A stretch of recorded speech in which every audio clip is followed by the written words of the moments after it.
에베소서 5장 18절에서 21절까지 제가 봉독하겠습니다. 술 취하지 말라. 이는 방탕한 것이니 오직 성령의 충만을 받으라. 시와 찬미와 신령한 노래들로 서로 화답하며 너희의 마음으로 주께 노래하며 찬송하며 범사의 우리 주 예수 그리스도의 이름으로 항상 아버지 하나님께 감사하며 그리스도를 경외함으로 피차 복종하라. 여러분도 그러하셨겠지만 저 자신 이번 수련회에서 많은 은혜를 받았습니다.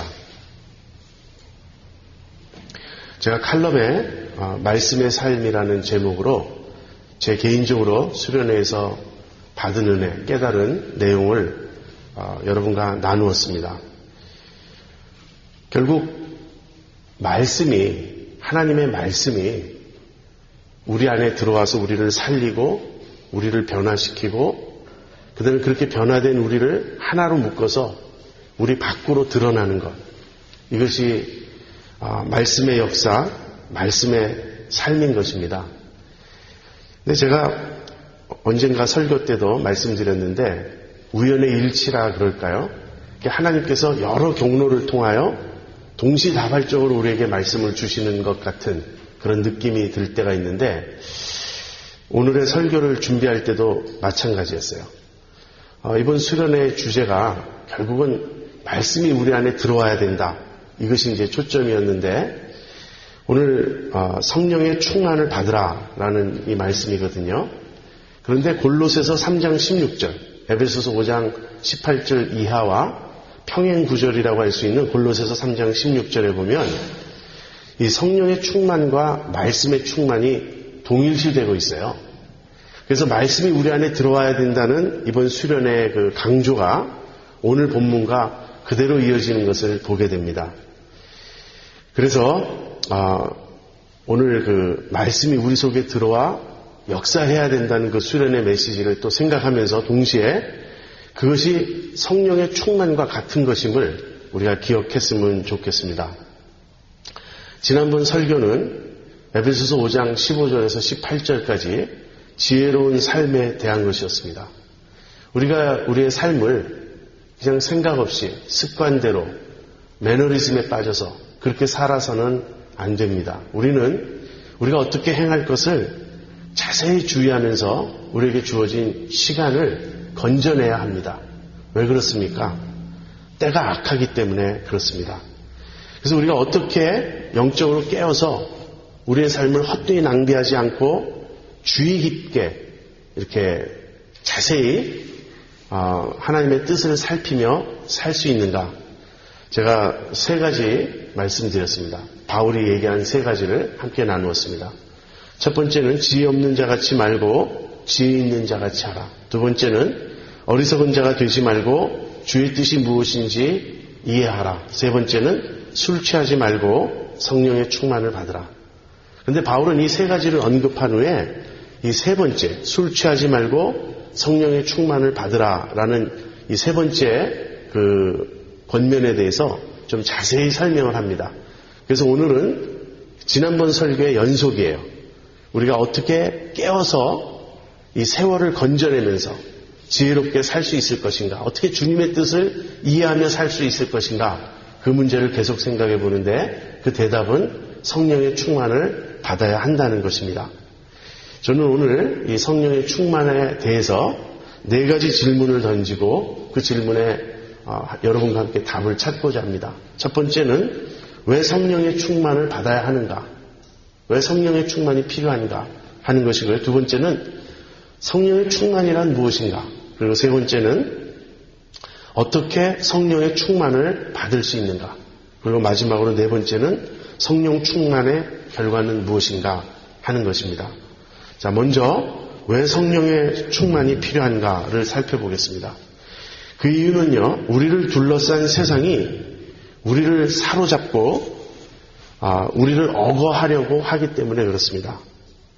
여러분, 우리는 중립 상태에 있지 않습니다. 그저 우리가 가만히 있으면 성령의 충만은 아닐지 몰라도 그렇다고 또 세상 쪽으로 기울지도 않은 그런 어떤 중립 상태에 있을 것이라고 생각하는데 바로 그러한 중립상태, 중립지대는 없다는 거예요. 우리는 성령으로 충만하든지 아니면 세상으로 충만할 수밖에 없습니다. 술 취하지 말라. 바울은 그렇게 말했어요. 이것은 좀 확대 해석하면 세상에 취하지 말라라는 말이라고 제가 말씀드렸습니다. 우리를 둘러싸고 있는 세상은 하나의 세력입니다. 그저 잠잠한 어떤 수동적인 그러한 배경적인 어떤 것이 아니에요. 이것은 적극적이고 공격적이고 활동하는 어떤 세력이고 파워입니다. 그래서 우리를 둘러싼 세상이 끊임없이 우리를 사로잡고자 하고 우리를 억어하고자 하고 우리를 자신의 질서 속으로 끌어들여서 세상에 속한 사람들이 되게 하려고 합니다. 비슷한 그 평행 구절이 로마서 12장 2절에 있어요. 너희는 이 세대를 본받지 말고 하는 그 말씀입니다. 그런데 J.B. 필립스라고 하는 분이 이것을 이런 식으로 번역했어요. 여러분을 둘러싼 세상이 여러분을 그 틀에 끼워 넣지 못하게 하시오. 우리를 둘러싼 세상은 우리를 그 자신의 틀에 우리를 끼워 넣으려고 합니다. 우리가 적극적으로 그것에 저항하고 항거하고 싸우지 않으면 우리도 모르게 세상에 동화된다고 하는 것이에요. 우리가 술 취하기 위해서, 세상 취하기 위해서 적극적으로 세상을 추구하지 않아도 돼요. 우리는 그냥 가만히 있으면 세상에 취하게 되어 있습니다. 그래서 우리가 성령의 충만을 받아야 하는 것이에요. 우리를 둘러싼 세상에 대항할 수 있는 어떤 강력한 힘이 필요합니다. 세상보다 더 강력한 능력이 우리 속에서 역사해야 해요. 그 능력이 성령님이십니다. 그래서 우리는 성령의 충만을 받아야 하는 것입니다. 그렇다면 성령의 충만이란 무엇인가? 여러분은 성령의 충만이라는 말을 들을 때 무엇을 즉각 연상하십니까? 방언을 생각하십니까? 아니면은 어떤 그 여러 가지 신비한 그런 체험을 많이 하는 것을 생각하십니까? 귀신을 쫓아내거나 병자를 일으키거나 하는 그런 능력으로 생각하십니까? 그런 능력이 성령의 역사일 수가 있습니다.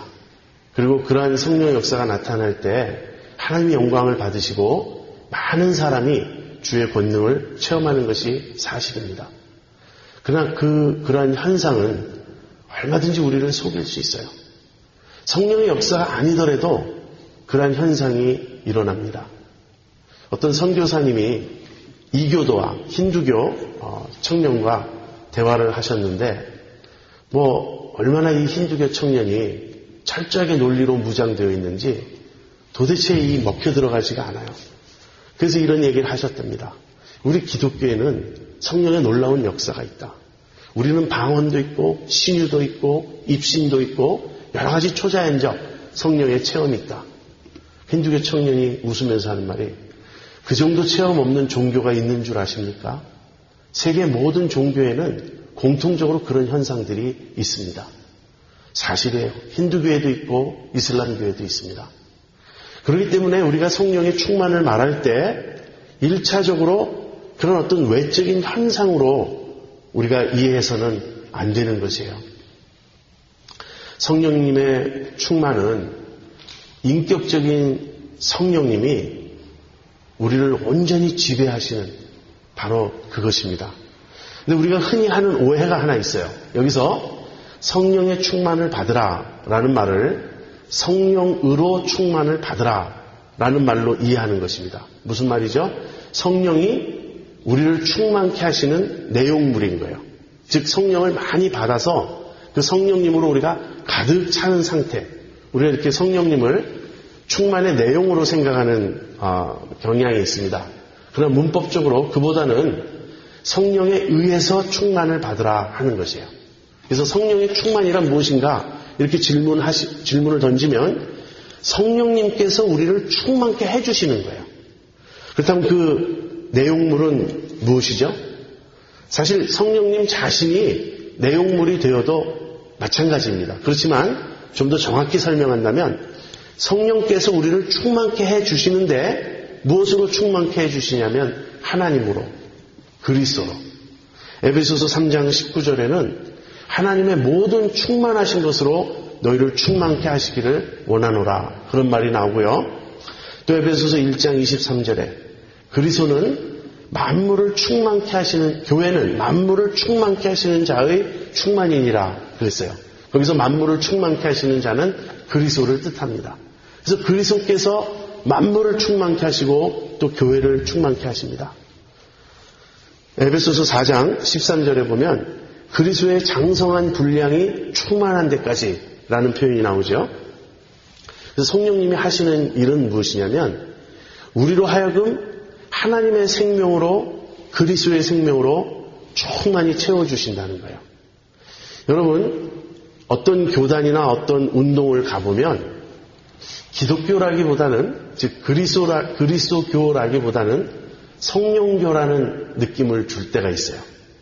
그분들에게 중요한 것은 성령님입니다.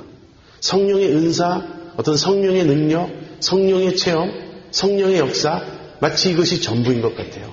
이런 성령의 어떤 역사가 나타나기만 하면 그 앞부분에 하나님이라든지 그리스도라든지 이런 다른 것들은 중요하지 않다고 생각합니다. 그래서 성령의 역사가 일어날 때 우리는 비로소 교회의 연합이 이루어지고 교리와 다른 모든 것을 떠나서 하나가 될 수 있다고 생각합니다. 그러나 그렇지 않습니다. 성령님의 가장 중요한 특징은 무엇이냐면 숨어 계신다는 거예요. 성령님은 자기 자신을 드러내지 않으십니다. 성령님이 드러내시는 것은 하나님의 영광이요, 특별히 그리스도의 영광입니다. 그래서 무엇이 성령 충만한 것인가 이렇게 우리가 질문할 때 그 성령의 충만은 그리스도의 충만인 거예요. 그리고 그리스도로 충만케 하시는 분이 다름 아닌 성령님이시라는 것입니다. 우리가 이 점을 놓치면 마치 그리스도와 성령이 양자택일적인 존재인 것처럼 오해할 수가 있습니다. 성령님이 역사하십니다. 성령님이 강하게 충만하게 역사하십니다. 그러면 그 결과는 무엇인지 아세요? 그리스도가 드러나는 거예요. 그리스도가 온전히 드러나시는 겁니다. 그런데 그리스도가 드러나실 때 우리는 무엇을 보죠? 하나님 아버지를 보게 되는 거예요. 왜냐하면 그리스도는 우리에게 아버지를 보여주시는 분이니까. 이것이 삼위일체적인 역사인 것입니다. 우리가 그리스도로 충만해질 때, 우리가 그리스도를 확실히 보게 될 때, 그것이 이미 성령 충만의 결과이며 그리스도를 봄으로써 우리는 하나님이 어떠한 분이신지를 우리가 깨닫게 되는 거예요. 그래서 성령의 충만이 무엇입니까? 이렇게 우리가 질문을 하면 성령님께서 우리 안에 그리스도로 충만케 해주시는 것이다. 이것이 답입니다. 여러분, 성령님은 인격이십니다. 성령님은 물질이 아니에요. 성령님은 에너지도 아니고 힘도 아닙니다. 여러분, 그래서 우리가 성령의 충만을 이렇게 오해하면 안 돼요. 성령님을 마치 물질인 양 생각하고 어떤 내용물, 컨텐츠인 양 생각해서 성령 충만은 성령을 자꾸 더 받는 걸로 생각해요. 여러분, 성령님이 인격이신데 어떻게 인격, 한 분이신 그 인격이 더 올 수 있고 덜 올 수 있습니까? 그렇죠? 그래서 성령의 충만이라는 것은 성령을 더 받는 것이 아닙니다. 정확히 이야기하면 성령님의 지배를 더 받는 것이에요. 우리가 우리 인격과 우리의 삶의 여러 부분에 성령님의 영향을 받습니다. 성령님의 다스리심과 주관하심을 경험해요. 그러나 그것을 우리가 제한합니다. 이 영역에 있어서는 성령님보다는 내 뜻대로, 이 부분에 있어서는 내 고집대로, 내 욕심대로. 그래서 성령이 우리를 온전히 지배하시고 다스리지 못해요.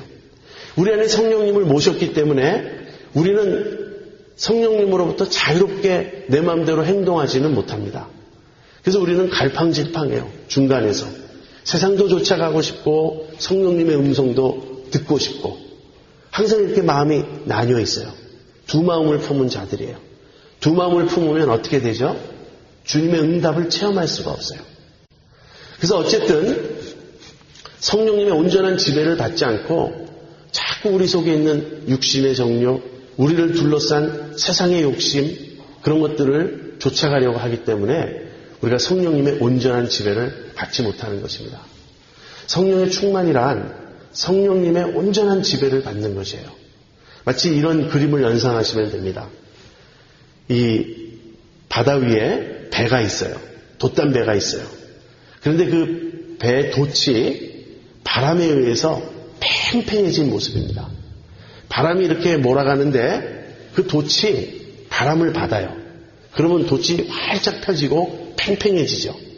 그래서 이 돛은 완전히 바람에 의해서 컨트롤되고 바람에 의해서 밀려가고 바람에 의해서 좌우되는 거예요. 이것이 성령 충만한 모습입니다. 내 생각, 내 의지, 내 감정, 나의 전 인격이 성령께 사로잡히고 성령님의 지배를 받는 것입니다. 그래서 우리는 이제 내 욕심대로 행하지 않고 세상의 유혹에 따르지 않고 성령님의 뜻을 좇아 사는 것입니다. 여러분, 성령님의 그 충만을 받는 것은 추상적이지 않아요. 어떤 분들은 이것을 지나치게 신비주의적으로 생각해서 마치 내가 성령의 충만을 받게 되면 끊임없이 무슨 하늘에 기가 막힌 어떤 찬송이 내 귀에 들려오고 마음이 저절로 붕 떠서 즐거워지고 그런 것으로 생각해요. 그렇지 않고 이 충만은 인격적인 충만이라는 거예요. 그래서 지금 내 현재 내 마음이 무엇으로 더 차 있고 무엇에 더 영향을 받고 있나, 이 점을 보면 우리는 확실히 알 수 있습니다. 술 취하지 말라 그랬죠. 그것은 세상에 취하지 말라는 말이라고 제가 말씀드렸죠. 그러니까 지금 이 순간 내 마음이 세상에, 또 갈라디아서 5장을 비교해 보면 육신에 더 지배를 받고 있는지 아니면 성령님의 지배를 받고 있는지 그 점을 살펴보시면 됩니다. 막연히 어떤 그 결단을 보류한 채, 어느 쪽도 내가 발을 담그지 않은 채 어떤 제3의 지역이 있고 중립지대가 있어서 우리가 거기 머문다, 이런 상태는 없어요. 하나 예를 들어보겠습니다. 우리가 공동체 생활, 교회 생활 하는데 가장 방해가 되는 것은 무엇입니까? 그것은 결국 이기심이에요. 이기심, 또 자기중심적인 성향, 시기심, 질투심, 경쟁심, 이런 것입니다. 이런 것이 완전히 사라진 그런 공동체는 없어요. 아무리 성숙한 교회라 할지라도, 아무리 성령이 충만한 교회라 할지라도 허시탐탐 그 우리 속에 있는 육신, 우리를 둘러싼 세상은 기회를 엿보고 있습니다. 그래서 우리가 서로 사랑한다고 수련회 올라가서 우리가 마지막 시간에 허그하고 진심으로 우리의 사랑을 고백해도 우리가 바짝 정신을 차리고 경계하지 않으면 어느 틈에 우리 사이를 분란시키고 갈라지게 하고 갈등을 일으키는 시기심이 싹 틉니다. 어떤 사람이 나보다 다른 사람을 더 칭찬해요. 그러면 우리는 겉으로는 웃지만 순간 마음이 상처를 받습니다. 또 자아가 살아나는 거예요. 자, 이것은 분명한 현상입니다. 보통 부인하죠. 나는 시기 따위는 하지 않아. 시기 따위 하지 않는 수준에 올라간 사람이 어디 있습니까? 바로 시기 따위에 우리가 늘 휘둘리고 우리가 늘 넘어지는 거예요. 사실 우리 마음속에 그런 마음이 있습니다. 그런데 성령으로 충만하면 어떻게 됩니까? 그것을 몰아내는 거예요. 그 순간 그런 마음이 오려고 할 때 즉시 그것을 멈추고 주님 앞에 회개하고 마음을 돌이키고 나를 내려놓고 성령의 지배를 받으려고 하는 것입니다. 그렇게 되면 어떻게 되죠? 시기심 대신 사랑의 마음이 우리 마음을 사로잡습니다. 내가 다른 사람을 기꺼이 세우고 싶어요. 그런 마음을 쫓아갈 때 성령의 감동이 느껴져요. 주님이 내 안에 실제로 역사하시는 겁니다. 성령의 인격적 감화와 인격적 충만은 추상적이지 않고 경험적입니다. 구체적입니다. 그래서 우리는 성령에 사로잡힐 때 힘을 얻는 거예요. 사랑할 힘을 얻고 남을 섬길 수 있는 그런 어떤 의욕을 갖게 되고, 이것이 성령의 충만입니다. 인격적인 성령께서 내 마음, 내 인격을 사로잡아서 주님의 뜻에 순종케 하는 그런 길로 이끌어 가시는 것, 그것이 성령의 충만입니다. 자, 그렇다면 어떻게 성령의 충만을 받을 수 있습니까? 어떤 분들은 성령의 충만을 이러이러한 단계를 밟으면, 어떤 공식을 거치면 쉽게 받을 수 있는 것으로 설명합니다. 단계는 중요합니다. 어떤 공식이라고까지 말할 수 없지만 필요한 요소들이 있는 건 사실이에요. 그러나 성령의 충만은 우리가 좌우할 수 있는 것이 아니에요. 그래서 공식이 없습니다. 이러이러한 단계를 밟으면 마치 이러이러한 몇 가지 화학 물질을 섞으면 새로운 어떤 화학 물질이 나오는 것처럼 공식적으로 성령 충만이 이루어진다. 이렇게 말할 수 없습니다. 왜 그런지 아세요? 성령님이 주님이시기 때문에 그래요. 내가 성령님을 주관하려고 하는 경향이 우리 속에 많이 있습니다. 제가 참석해본 많은 부흥회, 또 부흥회 강사로 오신 분들의 그런 가르침은 그런 경향이 많았어요. 성령의 충만인데 뒤집어 보면 자아 충만이에요. 내가 성령을 주관하려고 그러고 바로 이 자리에 성령께서 오시라고 내가 명령을 하기도 하고 어떻게 우리가 성령님께 명령합니까? 여러분 여기서 성령의 충만을 받으라라는 말은요. 수동태로 되어 있어요. 성령의 충만을 받으라는 내가 내 마음대로 성령 충만을 막 우격다짐처럼 요구하고 주장하고 그렇게 해서 이루어내는 그런 어떤 것이 아닙니다.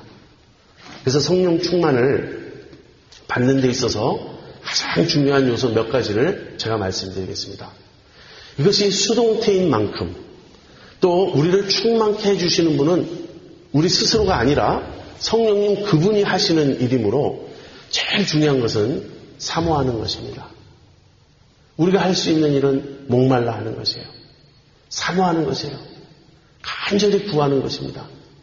애타게 기다리는 것이에요.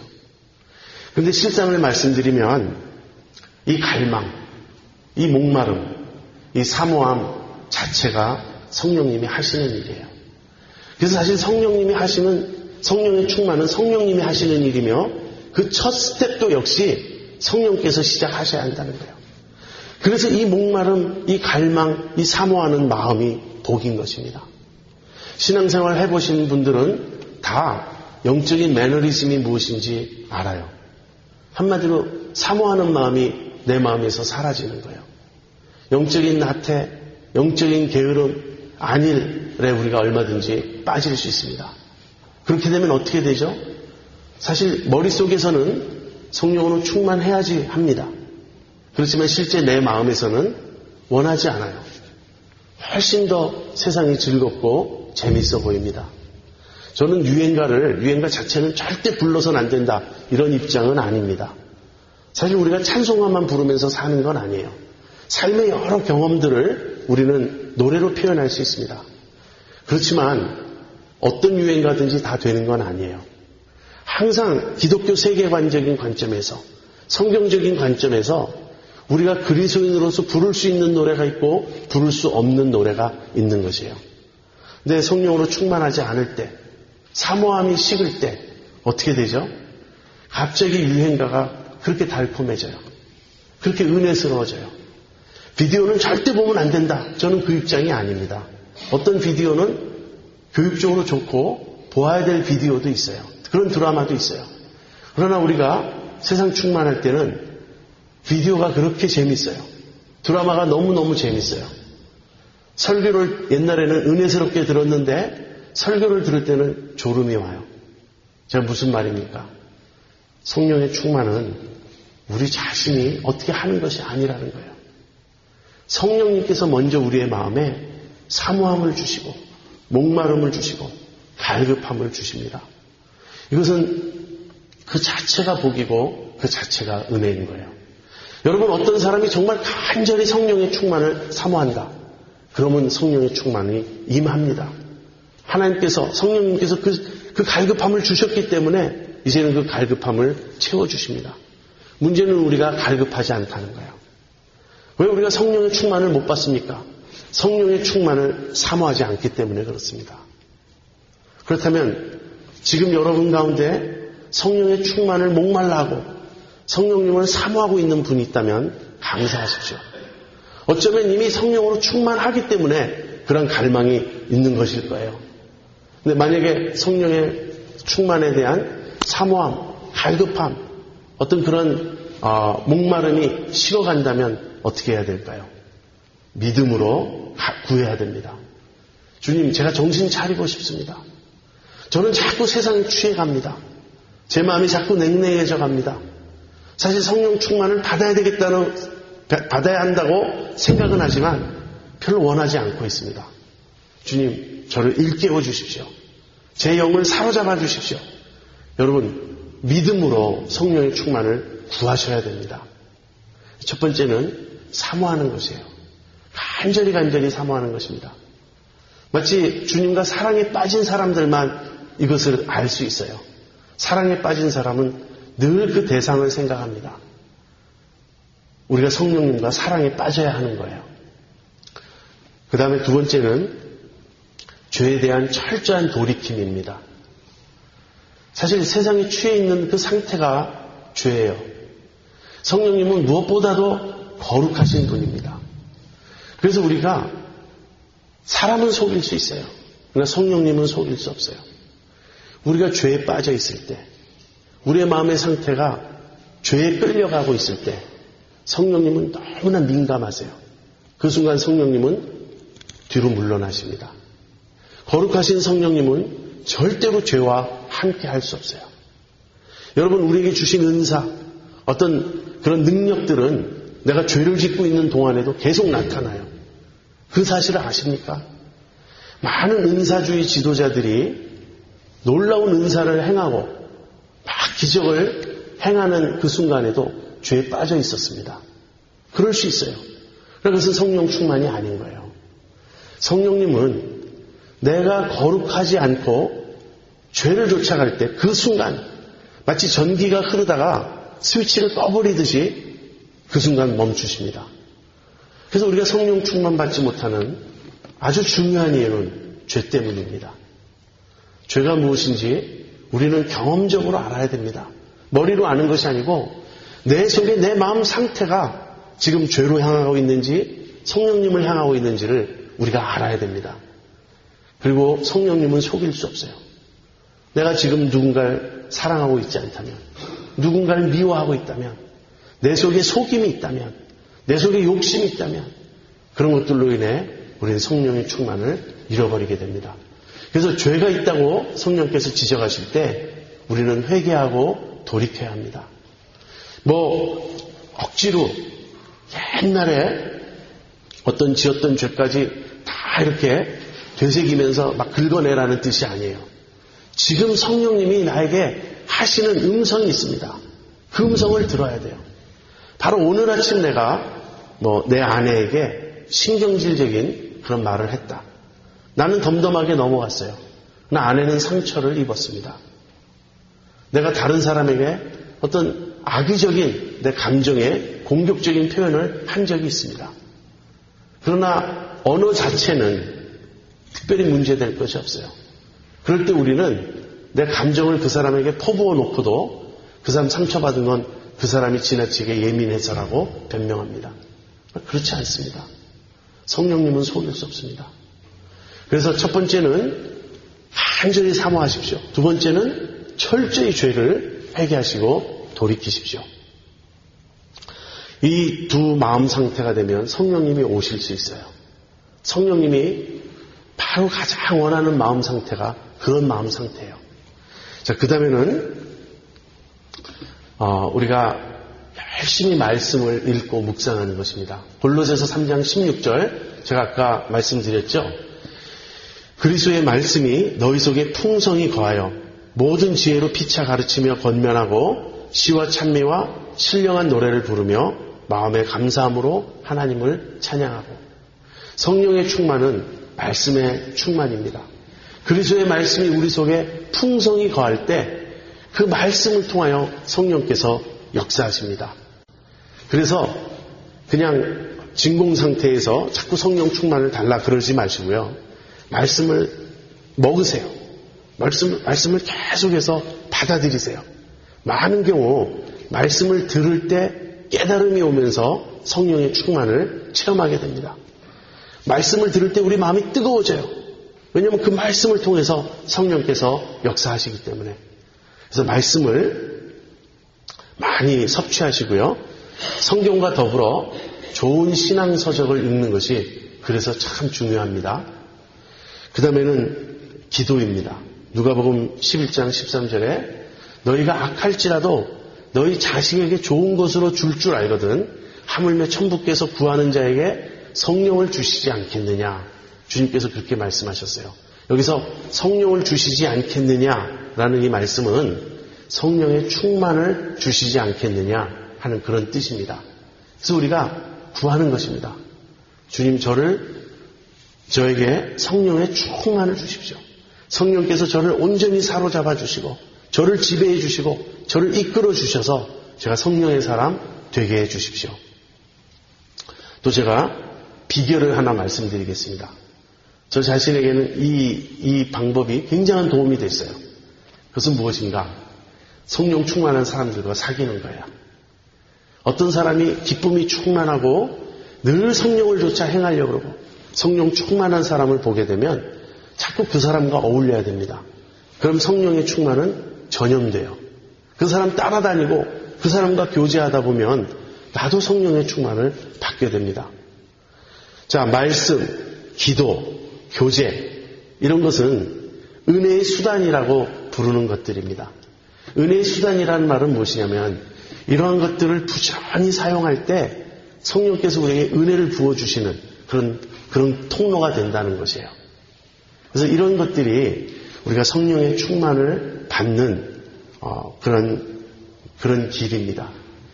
다시 한번 말씀드리면 성령의 충만은 어떤 공식대로 따라할 때 저절로 되는 것이 아니고요.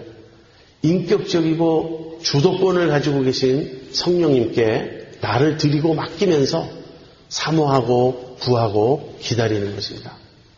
또 한 가지 말씀드리고 싶은 것은 성령의 충만을 많은 사람들은 아주 즉각적으로 이루어지는 어떤 것이라고 생각해요. 이것은 좀 부흥의 영향이 크지 않나 그렇게 생각합니다. 안수를 받을 때 어떤 집회에 참여해서 그 순간 어떤 체험을 통해서 성령의 충만을 받을 수 있는 것처럼 그러나 아까도 말씀드린 것처럼 성령의 충만은 인격적인 성령님이 나를 온전히 사로잡고 지배해 가시는 것이므로 성령님과의 관계, 성령님과의 교제를 통해서 이루어집니다. 그래서 이것은 많은 경우 즉각적이기보다는 점진적이고 과정적인 것이에요. 내가 주님을 사모하고 내 속에 있는 어떤 문제들이 있을 때, 죄가 있을 때 당장 회개 못할 수도 있습니다. 그러니까 성령께서 계속 내 마음에 프레셔를 주세요. 깨닫게 해주세요. 마음에 부담을 주세요. 그러다 보면 더 이상 이 죄를 홀드하고 있을 수가 없어요. 토해내게 되는 거죠. 내가 시어머니를 너무 미워했습니다. 내가 며느리를 너무 미워했습니다. 지금까지는 변명하고 감추고 합리화시켰어요. 그러나 더 이상 붙들고 있을 수가 없어요. 이걸 토해내는 것입니다. 여러분 체했을 때 어떤 그 소화되지 않고 껄끄러운 음식물이 내 속에 남아있을 때 얼마나 불편합니까? 사실 저는 그럴 때 아주 즉각적으로 토하는 그런 스타일인데 많은 분들은 너무 힘들어해요. 그래서 어떻게 하든지 버텨보려고 합니다. 그러나 버티면 버틸수록 더 힘들어지죠. 어느 순간이 되면 토하지 않고는 견딜 수 없게 되죠. 내가 죄를 토설치 아니할 때 내가 온종일 신음했나이다 라는 그런 고백이 있잖아요. 그래서 성령께서 우리의 마음에 어떤 그 깨달음을 주시고 부담을 주시고 프레셔를 주실 때 우리가 마침내 고백하는 것입니다. 주님, 제가 잘못했습니다. 제가 죄를 지었습니다. 그렇게 성령님의 인격적인 감화 속에 계속 머물면서 내 마음이 교정되어 가는 것입니다. 세상을 사랑하던 마음이 점점 사라져요. 무엇보다도 돈을 사랑하던 마음이 점점점 없어져요. 이기심, 욕심, 시기심, 질투심 하나하나 이런 것들을 버리게 됩니다. 성령님이 내 안에서 자유롭게 운행하시고 나를 사로잡으시고 나를 이끌어 가십니다. 우리가 그것을 느끼게 돼요. 이것은 점진적이고 과정적인 경우가 많이 있습니다. 여러분 성령의 충만을 사모하십니까? 정말 성령에 충만하고 싶으십니까? 성령께서 나를 온전히 지배하실 때 내 속에 그리스도의 생명이 풍성해지는 그것을 체험하고 싶으십니까? 그렇다면 성령 충만의 결과는 무엇인가? 오늘 본문 19절부터 21절에 5개의 분사형의 동사가 있습니다. 그러니까 분사형으로 이렇게 성령 충만을 묘사하고 있습니다. 그 5가지는 화답하며, 노래하며, 찬송하며, 감사하며, 복종하라는 것이에요. 그 중에 화답하며, 노래하며, 찬송하면은 전부 이 찬양과 관련되어 있어요. 시와 찬미와 신령한 노래들로 서로 화답하며. 여기서 화답하면은 우리들 서로 사이에 그렇게 하라는 거예요. 과거에는 이 초대교회 때는 이런 시편의 내용, 그 다음에 찬미, 주님을 찬양하는 내용, 신령한 노래라는 말은 복합적입니다. 그거 다 포함하는 거예요. 그런 것들로 서로 격려하고 서로 교창했습니다. 서로 불렀어요. 저는 이것을 곰곰이 묵상하다가 오늘날의 복음성가가 여기에 해당된다. 그렇게 생각을 해요. 여러분, 복음성가는 많은 경우 하나님만 향하지 않죠. 그 대상이 우리 서로를 대할 경우가 있습니다. 그래서 사람에게 우리가 복음성가를 부르면서 신앙을 권할 때가 있어요. 이것이 예배 때 이런 복음성가가 합당하냐라는 논의가 좀 있긴 있습니다. 예배는 하나님께 드리는 것이므로. 그러나 예배 외에 우리 서로 교제하는 그런 때는 이 복음성가가 참 좋아요. 사실 우리가 유행가를 부르면서 함께 즐거워하듯이 사실은 복음성가를 부르면서 서로 격려하고 함께 즐거워하는 것, 이 교제가 너무너무 중요한 거예요. 그 다음에 주께 그러니까 너희의 마음으로 주께 노래하며 찬송하며, 이것은 주님을 향하는 것입니다. 이것을 다 합쳐서 우리가 찬송이라고 부를 수 있어요. 우리 서로를 향하여 찬송으로 격려하고 또 우리가 다 함께 찬송으로 주님을 높일 때, 이것이 성령 충만의 결과입니다. 성령 충만한 사람은 어떤 사람인가? 여기 묘사된 이것이 전부는 아니에요. 여기 바울이 다른 성경 부분에서 보여주는 것은 무엇보다도 성령의 열매가 강조되고 있고 또 증거의 어떤 열정, 복음 전도의 열매, 이런 것들이 다 포함되어야 합니다. 그러니까 여기서는 지금 공동체 안에서 일어나는 어떤 모습을 설명하고 있어요. 성령의 충만은 무엇보다도 하나님을 즐거워하고 기뻐하는 것입니다. 그게 찬양이에요. 성령으로 충만한 사람의 으뜸가는 특징은 무엇이냐면 하나님을 찬양하지 않고는 견딜 수 없는 거예요. 그래서 기뻐하고 즐거워하며 자꾸 찬송하고 서로 찬송하고 함께 하나님을 높이고 하나님을 기뻐하고 즐거워하는 것입니다. 이것이 찬송이며 이것이 예배입니다. 왠지 하나님을 찬양할 의욕이 없다. 그럼 이것은 빨간 신호로 우리가 봐야 돼요. 빨간 불이 켜지고 있는 거예요. 내가 지금 성령 충만하지 않으려 하는 것입니다. 여러분, 세상 노래의 특징이 무엇인지 아세요? 유행가의 특징이 무엇인지 아세요? 너무너무 자기중심적이라는 거예요. 그래서 시련한 상처를 보듬으며 쓰다듬으며 그것을 핥으며 자기 연민에 빠져서 불쌍한 나, 너무너무 외로운 나, 자기에 사로잡혀요. 이것이 자아충만입니다. 성령 충만은 나를 잊어버리는 거예요. 주님만 보이고 주님만 드높아지는 것이 찬송입니다. 그럼 두 번째는 감사예요. 범사에 우리 주 예수 그리스도의 이름으로 항상 아버지 하나님께 감사하며. 성령으로 충만하면 왜 감사하게 되는가? 모든 것이 주님의 뜻 안에서 이루어지는 것을 확신하기 때문에 그렇습니다. 내게 겉으로 보기에 좋은 일이 일어날 때만 감사하는 것이 아니에요. 사실 세상적인 기준에서 좋은 일이 일어난다 그래서 별로 기뻐하지 않습니다. 성령의 사람들은. 마음속으로 항상 공상하는 분들이 있어요. 어떻게 하면 로또에 좀 당첨돼 볼까? 2천만 불이 나에게 생기면 난 뭐 할까? 그것 가지고. 그런 것이 아니에요. 그런 것이 이루어질 때 감사하는 것이 아니고요. 내 삶에 일어나는 일 하나하나가 하나님께서 의도하신 거예요. 사실은 우리가 다 이해할 수 없는 부분이 있습니다. 끔찍한 사고를 당할 수도 있고요. 질병에 걸릴 수도 있고 너무나 마음 아픈 비극적인 일을 경험할 때도 있습니다. 그러나 우리는 믿습니다. 지금 우리가 다 알지 못하지만 하나님 살아계시고 그 모든 일을 통해서 하나님이 이루시고자 하는 거룩하신 목적과 뜻이 있음을 우리는 믿습니다. 그래서 감사하는 거예요. 조건이 만족되어서가 아니라 조건과 상관없이 하나님을 신뢰하기 때문에 범사에 우리 주 예수 그리스도의 이름으로 하나님께 감사하는 것. 그래서 첫 번째가 찬송이고요. 두 번째가 감사입니다.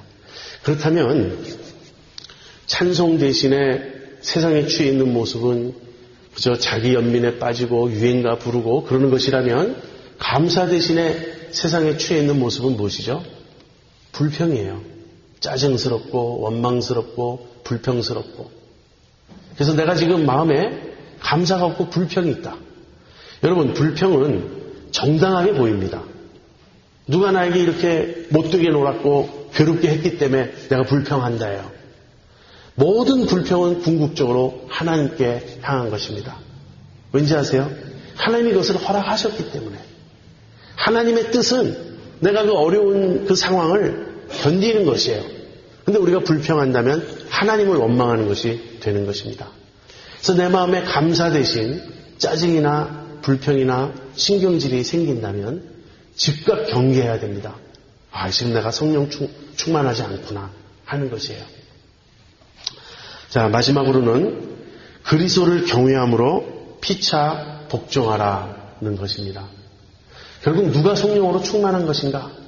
그것은 복종하는 것입니다. 복종하는 사람이에요. 그런데 누구에게 복종하라고요? 서로에게 복종하라고. 이 말은 무슨 뜻입니까? 어떤 사람이든 그 사람이 나보다 나이가 많던 나이가 적던 지위가 높던 낮던 내가 존경하는 사람이든 아니면 나를 존경하는 사람이든 어느 사람이든 그 사람을 통하여 주님이 말씀하실 경우에는 항상 순종해야 하는 거예요. 그래서 그 앞에 무엇이 전제되죠? 그리스도를 경외함으로. 그리스도를 경외하는 것이 성령 충만의 상태예요. 성령으로 충만한 사람은 그리스도를 경외해요. 근데 그리스도를 경외하는 사람은 그리스도께서 누구를 통하여 말씀하시든지 복종하고 순종하는 것입니다. 남편들은 가끔 이런 태도를 보일 때가 있어요. 아내가 지혜로운 충고를 해주는데도 듣지 않으려고 그래요. 당신이 뭘 한다고 그래? 아니, 당신이 남편에게 그렇게 잔소리하고 충고하면 여자로서 마땅한 도리야? 뭐 이러면서 유교적으로 우리는 반응합니다. 아이들이 뭐라 그러면 네가 뭘 한다 그래? 우리 그러지 않습니까? 다른 사람이 나에게 이렇게 바른 말을 해주면 당신 일이나 잘하시오. 우리는 거부합니다. 이것은 성령으로 충만한 사람의 모습이 아닙니다. 누구를 통해서 말씀이 오든지 주님이 말씀하실 때는 들어야 합니다. 때로는 어린아이의 입에서 주님이 나를 견책하실 때도 있어요. 때로는 내가 평소에 별로 존경하지 않았던 사람의 입에서도 주님은 주님의 뜻을 나에게 알려주실 때가 있습니다. 그래서 가장 중요한 이 세 가지 특징, 성령으로 충만한 사람의 특징, 하나님을 기뻐하는 찬양의 사람이 되는 것입니다. 어떠한 일이든지 주님이 일하시고 계신다는 확신 속에서 범사에 감사하는 것입니다. 그리고 그리스도를 경외함으로 우리 피차에 복종하는 것입니다. 이것이 성령의 충만이에요. 술 취하지 말라. 이는 방탕한 것이니 오직 성령의 충만을 받으라. 그리스도인의 삶에 가장 큰 기쁨은 성령의 충만에 있습니다. 성령의 충만, 성령에 취해 사는 사람들처럼 세상을 초월해서 사는 사람이 없어요. 우리가 이 기쁨을 모르고 세상적 조건이 만족됨으로 기뻐하려고 복도 주세요. 건강하게 해주세요. 사업에 성공하게 해주세요. 이건 기독교가 아닙니다. 이것은 기복주의요, 무속주의요, 만문주의일 뿐입니다. 우리는 세상에 취해서 좀 더 세상을 더 주세요. 이렇게 나가서는 안 됩니다. 세상을 끊어버리고 세상 술에 취하지 말고 정신 번쩍 차리고 깨어나서 성령의 충만을 받아야 됩니다. 그래서 찬송과 감사와 순종의 삶을 사시는 여러분과 제가 되기를 바랍니다. 말라.